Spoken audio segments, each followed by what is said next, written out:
The term autoloader and auto-reloader are very, very similar in the ways they sound, but completely different in the ways they play. Sure, they both do have clips, but one is able to reload each cell singularly in the clip, and the other has to reload the entire magazine. It's very interesting how both of them work, and I honestly love both of the playstyles. A vehicle like the AMX 1375, a bona fide autoloader, is pretty solid. It's got very good DPM at 2200 base. It's got an incredible clip of 480 damage in a matter of 4 seconds. It's super quick. It's got great mobility where you move on to the M4FL10. And sure, it loses that mobility. It loses the camouflage, but it has the exact same damage per minute. It dumps at its clip a little bit faster, but that always depends on, of course, what type of tank you're running. But the biggest disadvantage and advantage for this vehicle is the fact that it can reload each shell singularly. So in certain aspects, it's a disadvantage because you're sitting there and you're just going to keep shooting the enemy, where in an auto loader, you would just reload the whole clip and then clip somebody else out. You know, it's very interesting on each playstyle. I personally like both. I would say equally the same. I love the playstyle of the Progetto 65. In fact, it's probably one of my favorite tier 10s in the game, right up there with the 5A. And the reason I love that tank so much is because an autoloader, when you unload your clip, let's say like the TVP 5051, you are in such big danger. And when you're in a vehicle like the Progetto, sure, you might have the exact same damage per minute as the TVP, but the difference is that you have a clip that you can dump out. You dump out about 1100 damage in your clip, or 1050 I think it is. After that 1050, you're able to reload a standard shell, well being, you know, a little bit longer than your average medium tank, but still you can reload that shell, and every single time you will beat the enemy mediums if you do manage to penetrate all of your shots. That's what makes the auto reloading capability super strong of certain vehicles, especially like the Progetto 46. But on the other hand, to counter that, most auto reloaders, especially in the higher tiers, have much, much more strong DPM. A vehicle like the 57 Heavy or, you know, the AMX 50B, they're sitting at incredibly high damage per minute, over 3,000, which makes them super strong on the fact that, you know, they've got more DPM than the Progetto. So it's always interesting. Even the Batshot Tion 25 ton is sitting at a pretty impressive amount of DPM. I think it's around 3,000 if I'm not mistaken.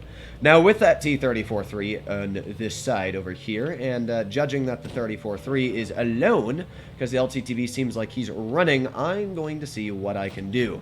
Maybe we can actually get some shells into the LTTB. Hello, comrade. There's one shot into the LTTB.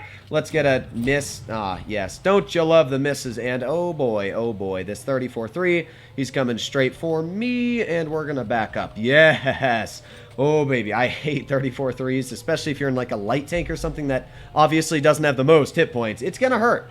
So, yeah, what are we going to do here? Well, the 34-3 carries very, very poor damage per minute. And with that, we're going to get one shell into the side view, 2 shells, and do I hear a third? No, I don't, because he's dead anyway. We're going to instantly start reloading our clip once again. Now, the nice thing about auto loaders is that because they have a quicker clip reload than auto reloaders, oh, yeah, that's not very fun, though. We're going to see if we can snap 1 shell. 2. Oh, no, not 2, I guess. But, hey, RHM shot anyway. I was just worried because I saw that guy run reticle Cali, and I was like, oh, no, I don't want to get hit by that. But we're doing okay here. We're pushing in now. We've already dealt pretty solid damage this battle, and we're going to keep on going in. We got the T-28 Defender off to the side. We've also got the T-29 here. I'm not going to bother shooting the T-29.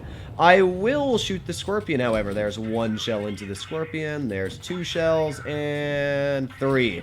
There you go. Pretty beefy clip actually dumped into that Scorpion. Sure, I did lose a pretty beefy chunk of hit points myself, but yeah, I don't think that guy enjoyed that all too much, if I'm going to be completely honest. So there's 1 shell into the side of the T-28. There's 2, and let's try and get that third. There you go. 3 shells into the side of the T-28 Defender. And, yeah, again, I'm just going to start reloading that clip. That clip reload is so quick, you can see on this tank. There's 1, and we, of course, can't be one-shot by this LTTB, so there you have it. That is the AMX 1375.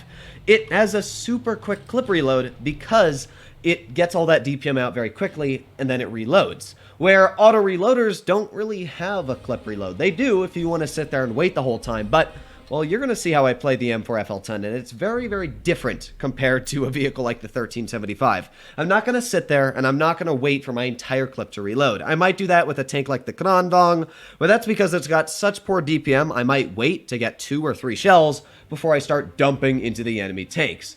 Now, what I like about the M4FL10 is this is one of the rare auto-reloaders where it's got insane damage per minute. This tank has got the ability to just keep on clipping and shooting and shooting. It's basically like an E25, but then you've got a clip. It's actually insane. It's probably one of the best auto-reloaders just because of the stupid capabilities this tank has. Like, I've got 1 shell loaded in, 2 shells loaded in, and there you have it. That's 3 shells loaded in. That's a clip. So now I can sit here and maybe we only get 1 shell out on the enemy tanks when they push. And our Kunzpanzer decided to push over that hill. Thankfully, he did not die, but let's say this M4FL10 decides to push. Well, there's 1 shell, there's 2 shells, and I can't actually HE him. But the difference here is that I can actually reload a standard shell. And with that standard shell, I can finish off the enemy M4FL10. You could not have done that with an auto-loading tank. You would have been very, very far from it. That is one of the major, major advantages of an auto-reloading vehicle. And it's one of the reasons... Oh, wow, my team's just all camping. But it is one of the reasons why I find this type of tank so strong, is because of that advantage on reloading each shell 1 at a time. You saw there that it really did help me, and yeah, we're going to see what we can continue doing here. Now, I am in a bit of a situation because my team is all camping, as you did see, and with my team all camping, I'm kind of stuck here. So, ooh, yeah, that was a beautiful snap, if I'm going to be honest. Now, let's wait for my 3rd shell to come into that clip, and there's 1 shell into the rear of the Triumphant, there's 2 shells, and there's 3. That's 474 hit points dumped off that guy, and then again, I've already got another shell reloaded, so you wouldn't have been able to do that with an AMX, ever. So, it's definitely a very, very different playstyle, where my AMX, I probably would have actually just been doing terrible this game. I don't know what I would have been doing.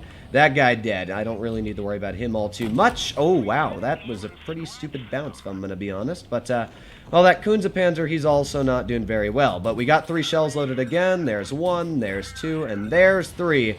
And sure, we did get tapped, but I can keep reloading on this guy like a standard shot tank. But I got to be careful. Again, always got to be careful with the vehicles you're playing with, because that LTTB does have pretty beefy alpha. And with that, I don't want to die. Not yet. I don't want to die yet. So we're going to push up over this side, and maybe we can get some shells into the Kunzpanzer. I got to be careful, of course, because I know they have the SU-100Y. Oh, wait, no, they don't. Never mind. I'm wrong. The SU-100Y is not there anymore, which means maybe, just maybe... No, maybe not. I thought we could get some shells into that Kunzpanzer, but it turns out, oh, no, he's still there. And again, as I said, this thing has no gun depression. So because of that, I physically can't work that hill. That is a major disadvantage of this tank, is that terrible gun depression. That Kunzpanzer will continue to farm me over and over and over as long as he has those easy shots of me. I got very lucky there, to be honest. I didn't get lucky. I got very unlucky that my shell missed. It definitely shouldn't have, but I got very lucky that that guy bounced me. This thing has about the same armor as an M4 Sherman, which is basically none, if I'm going to be honest. But yeah, it's interesting. Now, we've got the Kunzpanzer right here, and with that guy just shooting then, hopefully I'm going to be able to dump 1, and let's get a 2nd one out. There you go. There goes the Kunzpanzer again, because I've got that clip. Super nice on dumping into enemy opponents. We're doing pretty solid this game, honestly. We're doing very, very strong. I'm going to go back to the main hill because I don't trust that side. I don't have enough HP to take a shot from the T-34 to GFT. So I'm going to be careful. We're going to push up over here and see what we can do. But in this gameplay, you can clearly see where auto-reloaders have their distinct advantage over auto-loaders. If they have the same DPM, basically auto-reloaders are just better in my opinion. They're just stronger. So let's see what we can do here. Well, we got this guy, and seems like he's actually not running the top gun, which is great for me. But this tank over here, well, he basically kills me if he, well, actually he doesn't, which is good for me. Because we've got that auto-reloading capability, again, we're able to finish him right off. We would not have ever been able to do that with a standard auto-loader. We would have died. That would have been it. Our game would have been over. But because we have that type of technique going for us, we managed to survive. Look at that, guys. 2 very good games. 3,000 damage pulled out in the M4FL10, and we got a, what, 20-something hundred damage game pulled out in the AMX 1375. So, how would I wrap off today's video? Well, you can clearly see the advantages between both tanks. The M4FL10, because it has the exact same DPM as an AMX 1375, basically is better in every aspect. Because it has the ability to reload each shell singularly, you're not losing any DPM when you do that. So you just have a better advantage because you're shooting each shell on the single shot. Where this tank here, you can't do that. You got to dump all three and then reload your clip. You got to decide if you want to reload your clip in certain areas.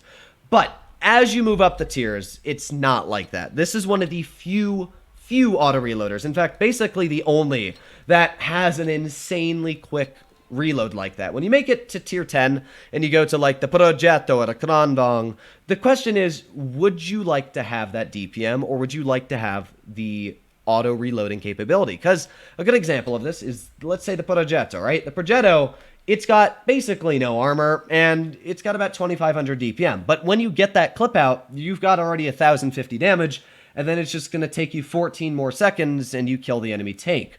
Where with a Leopard, you wouldn't be able to do that ever. Even though you have way more DPM, you just couldn't exhibit the amount of DPM that the Progetto gets out. But at the same time, a vehicle like the TVP 5051 gets out a huge chunk of damage, and then it just stays back and reloads. And then you can relocate. I personally find auto reloaders more enjoyable because it's easier to win. You're able to hold a line, and people don't want to push on you. And the more people don't push on you, the more shells you get, the deadlier you become. With auto loaders, once you dump that clip, especially in a tank like this, you got to be very careful. But that's why they normally have way more DPM. It's always down to what you like more. I think autoloaders that have very high DPM are extremely dangerous. Vehicles like the 57 Heavy, the 4005, you know, the AMX 50B, very deadly. But at the same time, the vehicle like the Kran, while it has very poor DPM, in theory, if you use the DPM correctly, you've got 3000. So it's very different, but because of that, I love the Kran, I love the 50B, I love the 57. They're all very enjoyable in their own aspects, and I just wanted to share what the differences is and where each type of vehicle is better played. Hopefully all of you enjoyed today's video. If you want to see more like it, please consider smashing that subscribe button down below. But other than that, stay happy, stay healthy, and I'll be seeing you in the next one. Bye-bye.